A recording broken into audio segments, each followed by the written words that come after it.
4 জনের মৃত্যু হয়েছে, কার অপরাধ? যখন এগরার খাদিপুলে তৃণমূলের পঞ্চায়েত সদস্যের বাড়িতে বিস্ফোরণ হয়, 9 জন মারা যায়, তখন মাননীয় মুখ্যমন্ত্রী তার প্রধান উপদেষ্টা আলাপন বন্দ্যোপাধ্যায়ের মাধ্যমে এই বেআইনি বাজি কারখানা নিয়ন্ত্রণের জন্য সুনির্দিষ্ট পরিকল্পনা ইত্যাদি ঘোষণা করেছিল, বাজি হাব ইত্যাদি। 2 বছর হয়ে গেছে।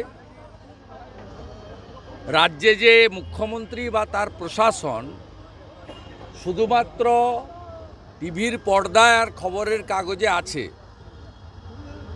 মিথ্যা ছাড়া সত্য বলে না। আজকের কল্যাণীতে খোকন বিশ্বাস, যিনি তৃণমূল কংগ্রেসের একজন নেতা, স্থানীয় কাউন্সিলরের মদতে বেআইনি বাজি কারখানা, যেখানে লাইসেন্স নেই, ফায়ার ব্রিগেড ঢোকার মতো প্যাসেজ নেই, এখনও অবধি 5 জন মারা গেছেন। এর দায়ভার রাজ্যের পুলিশ মন্ত্রী, মুখ্যমন্ত্রীকেই নিতে হবে এবং আলাপন বন্দ্যোপাধ্যায়ের উচিত প্রেসের সামনে এসে তার যে গাল গল্প সুন্দর বাংলাতে রসিয়ে রসিয়ে বাজি হাব, বাজির রোডম্যাপ, বাজির এসওপি, এগুলোর কি হালত একটু জবাবদিহি জনগণের কাছে করা দরকার।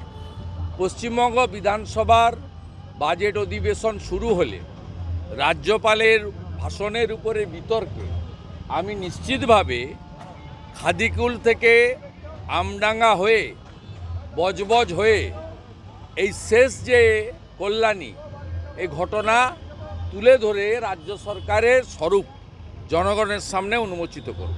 অশান্ত বাংলাদেশ, এই ইস্যুতেই বিদেশ মন্ত্রণালয়ের তরফে জানা হয়েছে যে হাসিনার দেওয়া যে অডিও বার্তা, সেগুলো অবলম্বনে বন্ধ করুন ভারত সরকার। এর থেকেই উত্তেজনা ছড়াচ্ছে। কেন বন্ধ করবে?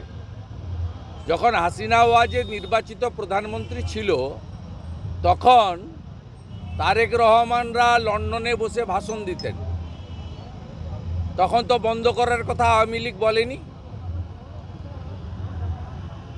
এই মৌলবাদী শক্তিরা পাকিস্তানের দোসর।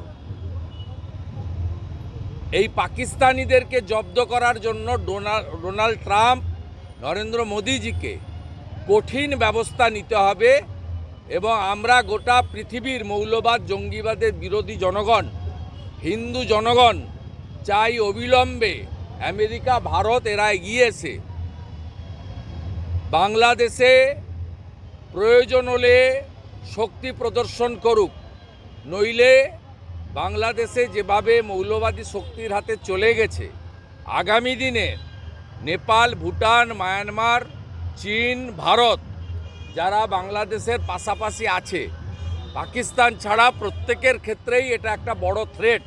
বিশেষ করে ভারতবর্ষের কাছে বড় থ্রেট, কারণ বাংলাদেশের বর্ডারের ম্যাক্সিমামটাই আমাদের এলাকায়। পশ্চিমবঙ্গের 9টা জেলার 2200 কিলোমিটার বাংলাদেশ বর্ডারে আছে এবং আমাদের মমতা ব্যানার্জির আনুকূল্যে 596 কিলোমিটার বেড়া দেওয়া যায়নি বিএসএফ। আমরা আতঙ্কিত যে এই মৌলবাদী জঙ্গিরা তারা ধর্মীয় স্লোগান দিয়ে যেভাবে বঙ্গবন্ধু, বাংলাদেশের জনক, স্রষ্টা,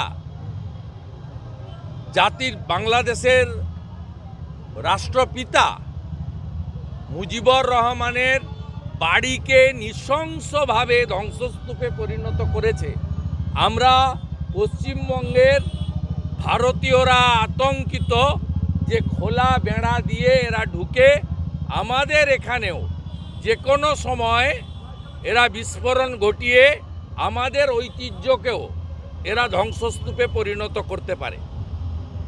মহিলাদের কুপ্রস্তাব দেওয়ায় পুলিশ কর্মী, আপনারা বাঁকুড়ার প্রশ্ন করেন না কেন? এই বাঁকুড়া শহরে 1 নম্বর খতিয়ানে খাস জমি যখন ওয়াকফ অ্যামেন্ডমেন্ট বিল জেপিসিতে এবং লোকসভায় বিচারাধীন, সেই সময় এখানকার জেলা শাসকের নির্দেশে এডিএম এলআর ওয়াকফ প্রপার্টি বলে 30/1/2025 মতোয়ালির নামে এখানে রেকর্ড করিয়ে দিয়েছেন। রেকর্ডের কপি বিরোধী দলনেতার কাছে আছে আমরা এটা নিয়ে আন্দোলনও করব এবং এটা নিয়ে লিগ্যাল ব্যাটেলও করব।